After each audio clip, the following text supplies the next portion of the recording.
Muy buenas noches, soy Josué Ávila Pérez desde la Iglesia Celá en la ciudad de Barranquilla, en Colombia.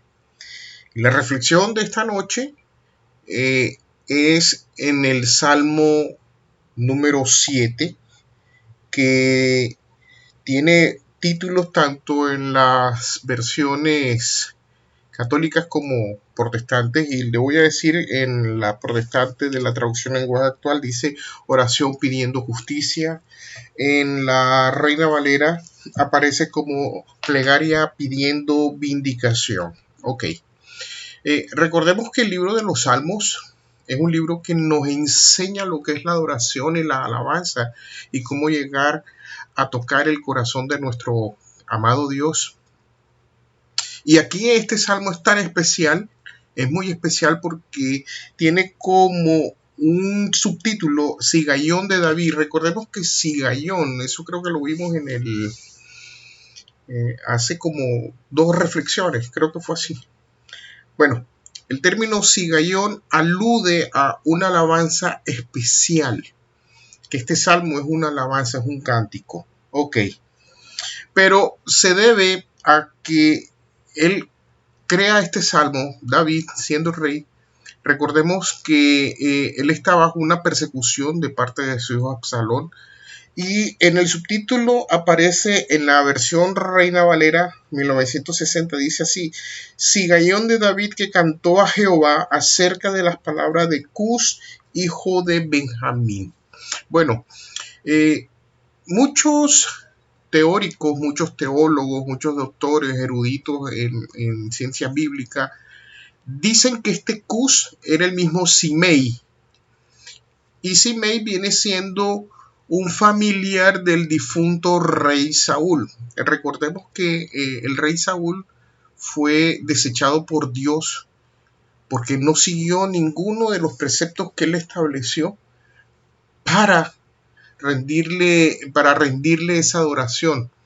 Y Dios se molestó con él, tanto es que por medio del profeta Samuel le dice y le habló muy fuertemente al rey Saúl que él ya no sería más rey, que sería cortada hasta su descendencia de este título nobiliario. Ok, el rey Saúl entró en una persecución despiadada contra David por celos, porque él sí era un adorador especial de Dios, por muchos factores, por muchas cosas. Y fue tanta esa persecución que desató contra David que le importó la administración del reino con tal de atrapar a David y de eliminarlo. Pero eso nunca fue así. Incluso llegó un momento en que ya David estaba por ser capturado, no tenía escapatoria y siempre se manifestó la providencia divina.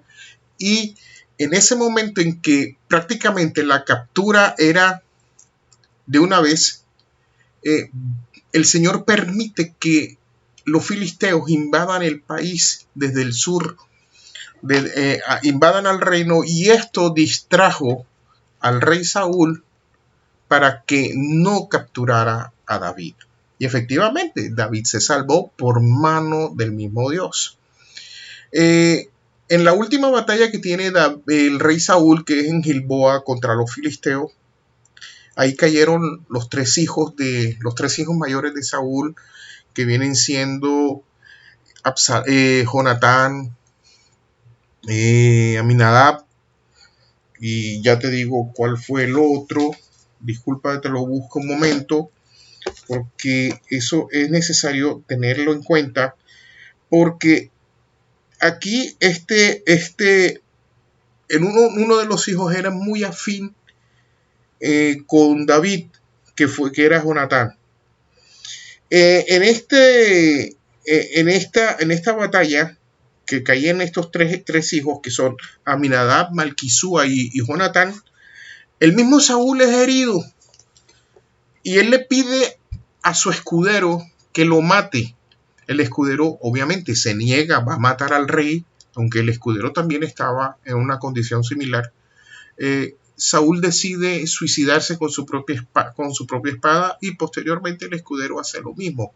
Obviamente los filisteos ganan la batalla, toman los cuerpos tanto de los hijos de Saúl como del rey y los ponen en los muros de la ciudad más próxima filistea.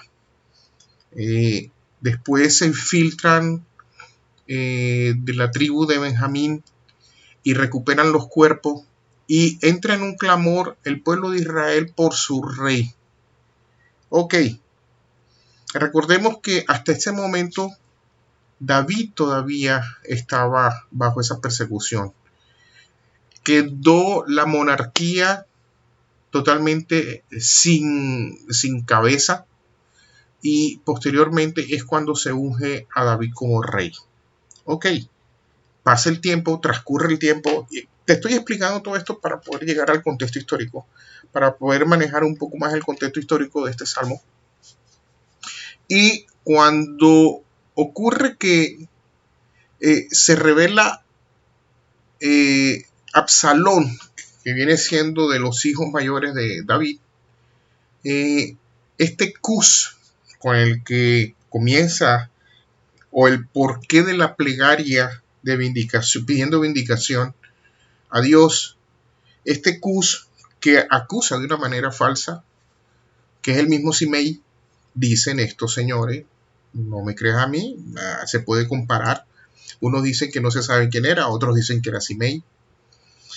Él acusa falsamente a David, pero David, en esa situación de persecución por parte de su hijo Absalón, entiende que toda esa consecuencia de lo mal, de lo que fue manipulable por su pecado, entiende que este señor Simei, al decirle todo su poco de cosas, sus insultos, a decirle que él prácticamente no servía para nada, de tirarle piedras, y dice en segunda de Samuel, lo podemos ver allá en el capítulo 16, y después Simei allí está dolido, está enojado, es el único de los descendientes con Mefiboset de la casa de Saúl. Él fue el único que viene y empieza a insultarlo. Tanto es que los hombres del rey le dijeron al mismo rey que si le daba permiso para quitarle, para descabezarlo, para matar a Simei, decapitarlo, porque quién es este, y lo digo así como lo dice la versión Reina Valera, este perro o este infeliz, ya que lo maldecía. Así dice, mira, te voy a leer cómo le dijeron a ese Simei en el versículo 9 de 2 de Samuel capítulo 16. Dice así: entonces Abisai, hijo de Sarbia, dijo al rey: ¿por qué maldice este perro muerto a mi señor el rey? Te ruego que me dejes pasar y le quitaré la cabeza. Entonces viene y David le dice: no lo vayas a hacer, porque si Dios permitió que Simei fuese utilizado por Dios para asumir esa responsabilidad, esa falta de criterio que David tuvo por un momento de pecado, porque recordemos que toda esta situación es por culpa del pecado. Las consecuencias del pecado siempre son nefastas, y es lo que nuestra triste actualidad en el mundo dice que no, que eso de la fe en Cristo no sirve para nada. Sí sirve, claro que sí. Que el infierno es un mito, que no, eso existe, el infierno sí existe. Que el cielo, eso es un estado X o un estado Y, no, también existe. Al igual que el perdón de pecados, el arrepentirse y todo eso. Es que el mundo espiritual maneja el mundo físico, y eso es lo que actualmente no se quiere entender, ¿ya? Conceptos van, conceptos vienen. La palabra es muy sencilla, es muy directa, es muy clara, es evidente, es muy evidente desde todo aspecto, pero no se le hace caso en ningún momento. La palabra aquí nos está diciendo que nosotros tenemos que asumir responsabilidades por nuestros actos. Claro que sí. esas responsabilidades o esas responsabilidades por las consecuencias es donde realmente nosotros podemos medir si lo que se hizo fue bueno o no. Obviamente Dios no dice que no peque, nos dice siempre que no pequemos, que al contrario nos santifiquemos en Él, busquemos siempre su reino, porque es la única manera de poder ser libre de semejantes consecuencias. ¿Ya? Bueno, continuando aquí al contexto de este salmo, este señor Simei, después que le dice todo esto a David, David estaba bajo esa persecución de su hijo Absalón, ¿ya? Por eso es que el salmo comienza así, él se escuda, no, él viene y le dice al mismo Dios, mira que están levantando contra mí falsos testimonios, mira que contra mí está diciendo, y ahora lo vamos a ver apenas que leamos el salmo. Y el salmo dice así, Salmo 7, te lo voy a leer en la versión traducción lenguaje actual, y comienza así, oración pidiendo justicia, lamento de David dirigido a Dios por lo que le hizo un hombre de la tribu de Benjamín que se llamaba Cus. Recordemos que este Cus, según estos doctores eruditos bíblicos y teólogos y todas estas eminencias en teología, consideran que es el mismo Cus, que es el mismo Simei, perdón. Dice el verso 1, mi Dios, en ti confío, sálvame de los que me persiguen, líbrame de todos aquellos. Recordemos esa persecución que tenía por su hijo Absalón. Dice, si no me salvas, acabarán conmigo. Me despedazarán como leones y nadie podrá librarme de ellos. Ok, en este punto aquí dice que desgarren mi alma, mi cual león. Con frecuencia, David, recordemos que David era un poeta, era una persona que era muy sensible para las artes líricas. Y él siempre trataba de expresar con figuras un texto o una frase hacia nuestro Dios y comparaba sus enemigos con animales que eran despiadados, como en el caso del león. Sabemos que un león cuando ataca a su presa es mejor dejarlo que la ataque o eliminar al león, porque es tanto el despliegue de esa fuerza y de ese empeño que algo que se cruce entre la presa y el depredador también cabe por causa del mismo depredador. Entonces así hace la comparación David, y muchas veces nosotros podemos llegar así ante nuestro Dios, sálvame de ese león. El león puede ser ese enemigo oculto que está en el trabajo, que está incluso en la familia, que está en nuestra comunidad. Puede ser comparado incluso con las huestes espirituales de maldad. Y siempre hay que clamar haciendo esa comparación, citando palabras cuando se presentan situaciones así. No sé qué situación laboral o familiar puedas tener, pero yo estoy seguro que si tú apelas a cómo está escrito en la palabra de Dios, Él escucha esa oración porque tú estás apelando, estás yéndote a las escrituras, y Él, su palabra nunca se salta, ¿ya? Aunque para nosotros pueda ser un león o no, a Él le gusta cuando nosotros utilizamos la palabra porque le damos mucha importancia, le damos relevancia a lo que está escrito por lo que Él inspiró. Sigue diciendo,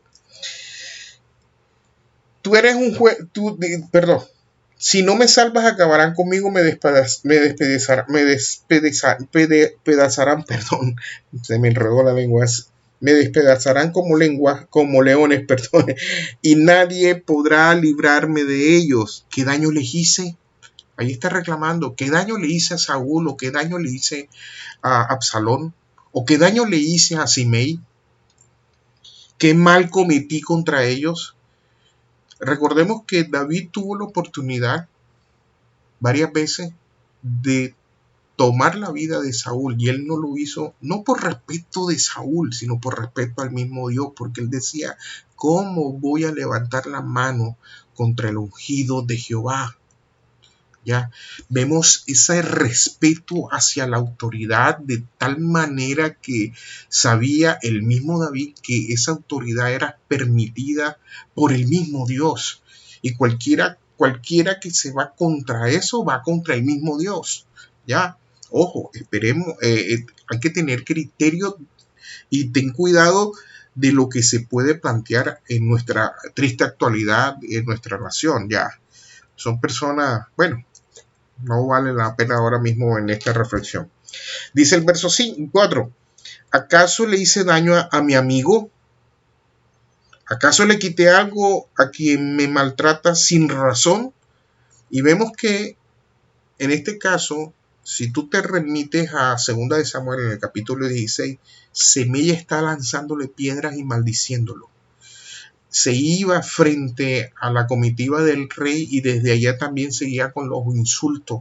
Lanzaba cenizas y arena al cielo por ese dolor, clamando venganza sobre ese rey. Le echaba en cara que por culpa de sus diversos pecados Absalón le había quitado el reino, y dice y sigue diciendo ese señor Simei.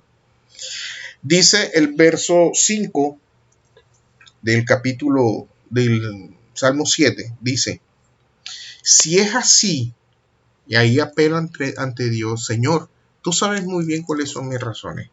Si las razones de que este Señor diga todo eso, permite que si es así, que Él como mi enemigo me persiga y que me alcance. Deja que me arrastre por el suelo y que me ponga en vergüenza. Pero efectivamente, David era inocente.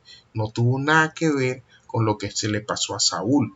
Y lo vemos ahí más adelante en el mismo libro de 2 de Samuel, en el capítulo 19. Sí, en el capítulo 19, en el versículo 16, dice que este Simei de la tribu de Benjamín se dio prisa y descendió cuando ya David ya no estaba la persecución de Absalón ni nada, y fue el primero en pedirle perdón. Y Simei se da cuenta de lo que había hecho, y otra vez le querían quitar la cabeza al pobre Simei, y el mismo David le dijo, no se le va a quitar, no se le va a perdonar la vida, Dios permitió. Pero ahí vemos algo, David tenía un discernimiento tal que sabía cuando algo era utilizado por Dios y cuando no. Ya, eso es lo que necesitamos tú y yo. Cuando nosotros recibamos exhortaciones, cuando la palabra nos diga, nos eche en cara nuestro actuar, no nos enojemos.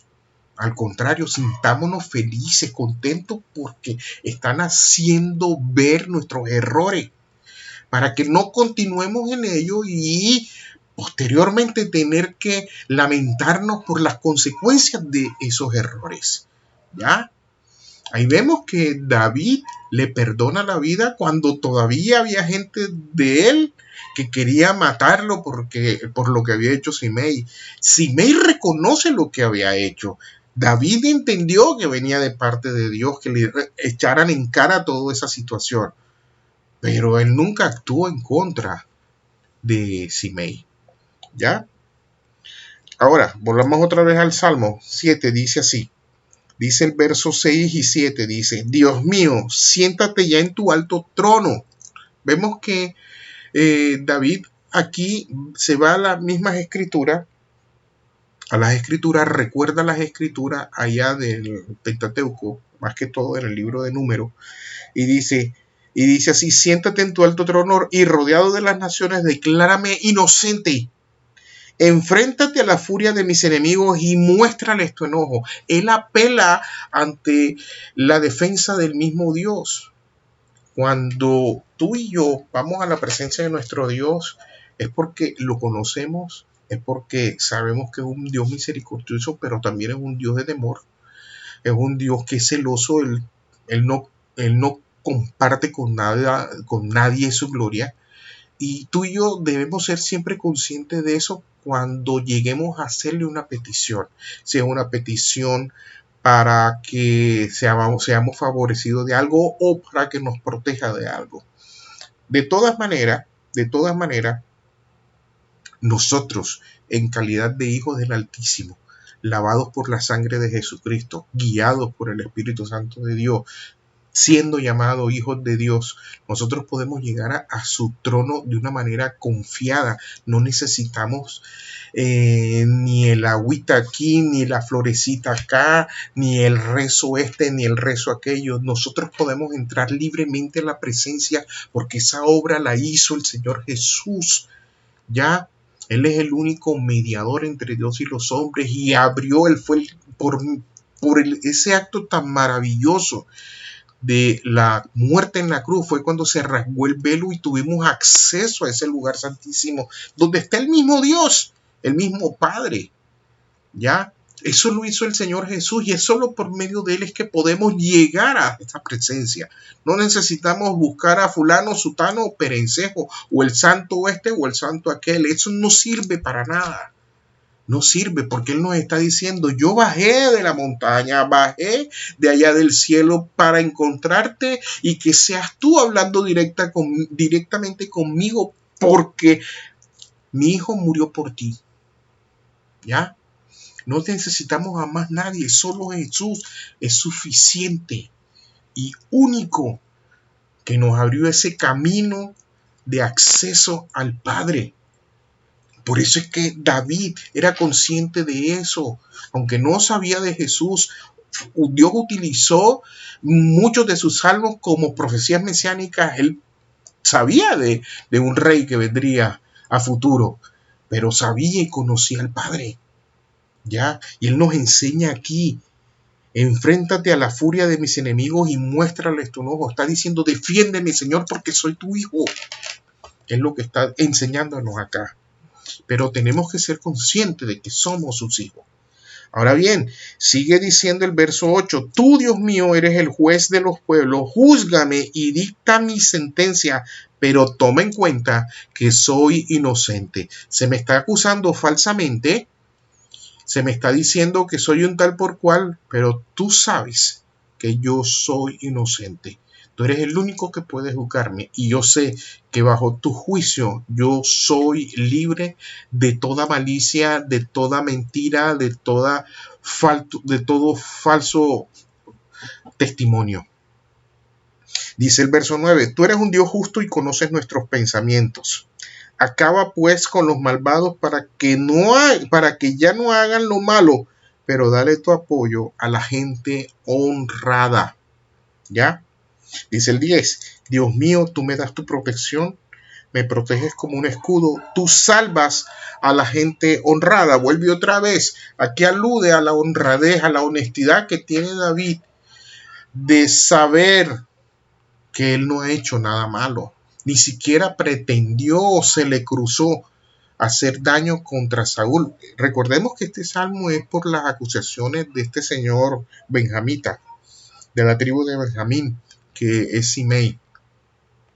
Ahora bien, dice el verso 11, tú eres un juez justo y siempre castigas a los malvados. Dice el 12, si esto no se arrepiente, tú afilarás tu espada y prepararás tu arco. Ya tienes listas tus armas de muerte, ya tienes listas tus flechas de fuego. Fíjense en el malvado, planea el crimen y lo comete. Luego niega haberlo cometido. Ha hecho un hoyo muy profundo, pero en ese mismo hoyo caerá y sufrirá las consecuencias de su violencia y maldad. Yo, en cambio, alabaré a Dios porque es justo. Yo le cantaré himnos al Dios Altísimo. En esta última parte que concluye el Salmo, él siempre va a rendirle adoración y alabanza. Porque ese es nuestro Dios. Siempre nos va a salvar. Vemos que hay consecuencias de pecado que hay que asumir esa responsabilidad. Pero cuando se nos está acusando de una manera falsa, de una manera malévola, de una manera alevosa. Ya se da cuenta el mismo Dios que podemos nosotros, oye bien, nosotros apelar ante Él, sabiendo que todo eso es una mentira y es un engaño quieren avergonzarnos, pero tenemos un Dios justo, a un Dios verdadero, un Dios justiciero, un Dios que nos vindica, que, ay Dios mío, podríamos decir esa expresión, más le vale que no haya nacido, porque se ha metido con uno de sus hijos. Pero que son momentos dolorosos, claro que sí, son momentos de angustia y de ansiedad también, pero tenemos un Dios que ve por nosotros, tenemos un Dios que nos guarda, nos protege, nos guía, y a Él podemos confiar, podemos entrar de una manera muy confiada. Ahora bien, este salmo, este lamento de David, este sigallón de David, nosotros nos podemos aplicar en todo momento, en todas circunstancias, no solamente por momentos malos, sino ahí vemos aparte qué es lo que le pasa al malvado, pero también qué es lo que le pasa a la gente honrada. Vemos también que él nos dice allí en el verso 14, fíjense en el malvado, planea el crimen, lo comete y luego niega haberlo cometido. Ya, más adelante en el libro de Proverbios del rey Salomón, una de las cosas que más aborrece Dios es aquel que siempre planea el mal, que en su mente está pensando hacer caer al bueno, aquel que derrama sangre con sus manos. Dios todo eso lo aborrece y podemos aludir a eso, podemos llegar a las escrituras y tomar eso, apelando ante una situación, ante la situación por él, ¿ya? Y para concluir, me voy a lo que dice el mismo verso 6 y 7, o el verso 7 dice, enfréntate a la furia de mis enemigos. Por más que se levanten contra ti o contra mí, no van a poder. Que podemos sufrir por el estado de ansiedad, sí, pero cuando Dios se enoja porque se han metido contra ti o contra mí, ahí sí no hay vuelta atrás. Cuando Dios manifiesta su ira, Él es implacable. Dios es celoso con lo suyo y es preferible siempre estar bajo esa cobertura que fuera de eso. Él es el juez de los pueblos y le podemos decir confiadamente que nos juzgue, pero que tenga en cuenta nuestra inocencia. Soy el pastor José Ávila Pérez. Si tienes alguna petición, algún comentario o alguna sugerencia, escríbenos allí por medio del correo electrónico que está en la caja de descripción de este video, y queremos bendecirte en el nombre poderoso de Jesús, no solo a ti, sino también a toda tu casa. Ya esperemos que tomes la palabra y pongas en tela de juicio todo lo que escuchas por ahí a la luz de las escrituras. Sé como el cristiano de Berea, que corrobora la información que escucha a la luz de las escrituras para saber si eso realmente viene de parte de Dios. Te bendecimos en el nombre de Jesús desde la iglesia Selah, y que pasen una muy buena noche y nos vemos el próximo domingo en el nombre de Jesús.